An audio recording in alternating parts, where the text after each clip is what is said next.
Hi, welcome to Torah Adventures. This is episode number 9 called The Favorite Son.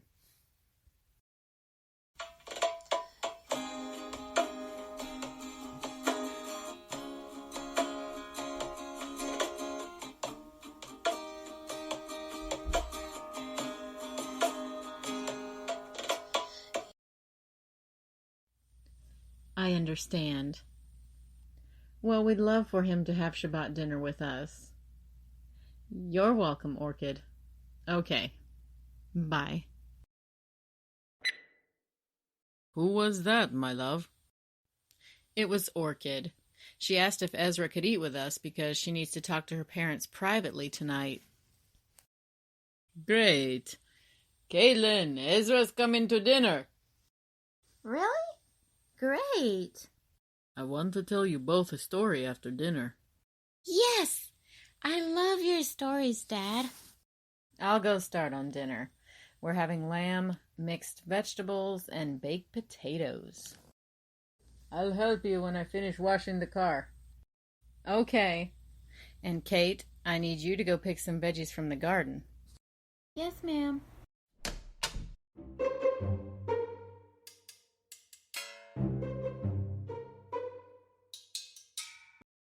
Can I have more sweet potato fries? Sure thing, Ezra. Hand me your plate. Dad's gonna tell us the story after dinner. What do you think it's about? I have no idea. Do you know? No, he won't tell me or give me a hint. Well, you'll just have to wait till after we have some banana bread unless you don't want any. Banana bread? We want some!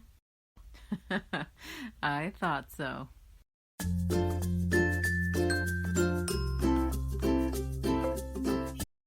Are you ready to hear my story? Ready. Ready. Mike, I just got a text from Sarah. It's important. I'll be on the phone with her, but go ahead and tell them the story. Okay. When I was born, I was the youngest of 10 boys. 10? That's a lot of brothers.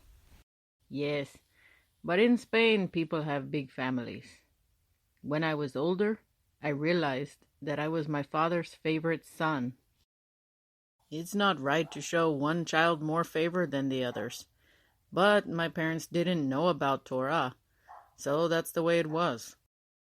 They played tricks on me, made jokes about me, and tried to get me in trouble. Aw, that makes me sad, Daddy. Did you tell what they were doing? Oh yes, but when they got a punishment, they hated me even more. But why were you the favorite son, Mr. Mercado? Well, Ezra, I was a copy of my father. My brothers looked more like my mother. I even liked to draw like him. What kind of things did he draw? People, mostly. He was famous in our city, and when a baby was born, the parents would ask him to draw a picture of the child because we didn't have cameras back then. It was that long ago? You don't look like you're that old. No, my family just didn't have money for one, and our city was poor. Oh, I see. What else did you and Grandfather have in common?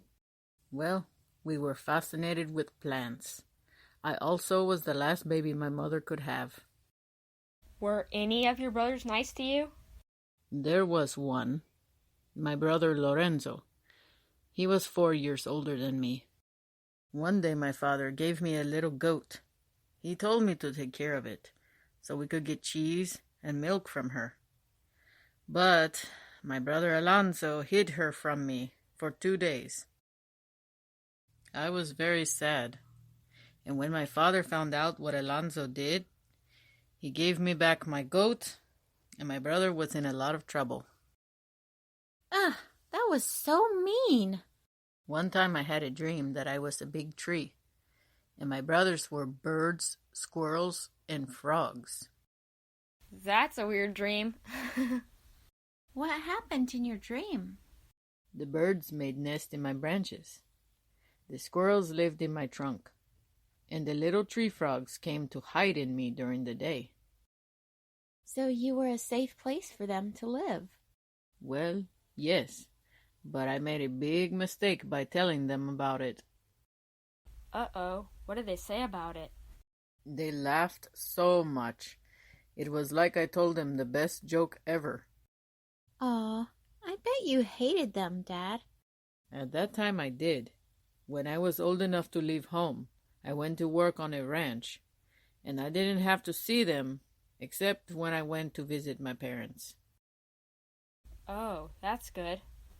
Even though they were older, and some with families of their own, they still didn't like me. They treated me like an enemy. Didn't they leave home before you did? One or two did, but there was a lot of land where my parents lived, so the others lived on the same land. Did you have a better life when you left? Yes, the man I worked for was nice to me, and he gave me promotions when he saw that I was a hard worker. Oh, good. But I bet you missed your parents. I did. And I was very sad that I wasn't there when my parents died. Oh, that is sad. I went for the funeral, but I didn't even talk to my brothers. I kept working hard and getting promotions. Eventually, I had enough money and people's help to open my own restaurant. Nice. What did you serve? The food I learned to make as a child was very simple, but I added spices and other ingredients and created my own recipes. I need to take a bathroom break, Dad. Don't go on until I get back, please. Don't worry, I won't. Okay, so you opened your own restaurant. Then what? My restaurant became very popular. One of the best in that town. So, did you ever see your brothers again? I did. But before that, I was told about the Torah, the instructions from our Creator Yehovah. I realized I could not hate my brothers. But because I was running my business, it was hard for me to leave to go see them and tell them I forgive them. Did you send them a letter? No, but this is what Elohim did. One day, 6 men came to eat in my restaurant. They ordered a lot of food and drinks. It was one man's birthday. When they were done, the server was ready for them to pay, but they didn't have enough money. Ooh, not good. They were $20 short, so the server came to me and told me the problem. I went to talk to the men and realized that they were my brothers. Wow. I almost couldn't speak. I saw them looking so worried, and my heart broke for them. They explained that they must have lost some money or left it at home, and they were not from here. What did you do? I almost cried, but I pretended to be angry. I told them to stay there until I came back. I went to my office and cried. But then I went to them and asked them to come outside, since we were closing and the servers were cleaning inside. I wonder what they were thinking. I could tell they were nervous, but they followed me. When the 7 of us were alone, I told them not to worry about the money. One of them looked relieved, but the others promised to go and get the money and bring it to me, even if it was 2 a.m. I choked back tears and told them who I was. What did they say? Diego and Alonso were speechless, for once. The others started asking questions at the same time, so I had to stop them and tell them that I forgive them and don't hate them anymore. What about your other 3 brothers? You said there were only 6 there. I found out that Mario, Antonio, and Jose were dead. I still wish I got the chance to tell them I forgive them, but it's too late now. Very sad. Is that the end of the story? It is for now. Do you know who else in history had a story like mine? Not really. Do you, Kaitlin? Don't worry. I'll tell you the story of Joseph, or Yosef, in Genesis. I haven't read that far yet. We could read it tomorrow when we're all together for Shabbat. Yes, we will. That's why I told you my story tonight. Did you both enjoy the story? Yes.